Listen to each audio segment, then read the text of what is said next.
டேஸ்டியான சின்னமனூர் சிக்கன் தொக்கு எப்படி செய்யணும்னு வாங்க பார்க்கலாம். ஃபஸ்ட்டு சிக்கனை மேரினேட் பண்ணிக்கலாம். அதுக்கு சின்ன வெங்காயம், இஞ்சி, பூண்டு 3 சேர்த்து நல்லா கிரைண்ட் பண்ணி எடுத்துக்கலாம். இப்போது சிக்கனை மேரினேட் பண்ணிக்கலாம். க்ளீன் பண்ணி வச்சுருக்க சிக்கனை சேர்த்துக்கலாம். தேவையான அளவு உப்பு, 1/2 ஸ்பூன் மஞ்சள் தூள், அதுக்கப்புறம் அரைச்சி வச்சுருக்க இஞ்சி பூண்டு விழுது சேர்த்துக்கலாம். அப்புறம் 1/2 லெமன் புழிஞ்சு விட்டுக்கலாம்.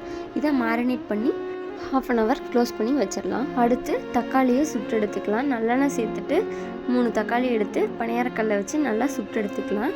அடுத்து சுட்ட தக்காளியை தோலை நீக்கிட்டு நல்லா கிரைண்ட் பண்ணி எடுத்துடலாம்.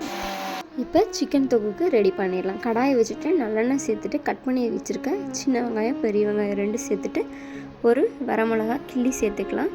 நல்லா வணங்கின உடனே நம்ம மேரினேட் பண்ணி வச்சுருக்க சிக்கன் எடுத்து போட்டு நல்லா மிக்ஸ் பண்ணி தேவையான அளவு உப்பு சேர்த்துட்டு நெக்ஸ்ட்டு அரைச்சி வச்சுருக்க தக்காளி பேஸ்ட் எடுத்து ஆட் பண்ணிக்கலாம். அது கூட 1 ஸ்பூன் பெப்பர் சேர்த்துக்கலாம், 1 ஸ்பூன் சிக்கன் மசாலா, 1/2 ஸ்பூன் மல்லித்தூள், 1 ஸ்பூன் கரம் மசாலா சேர்த்து மிக்ஸ் பண்ணிக்கலாம்.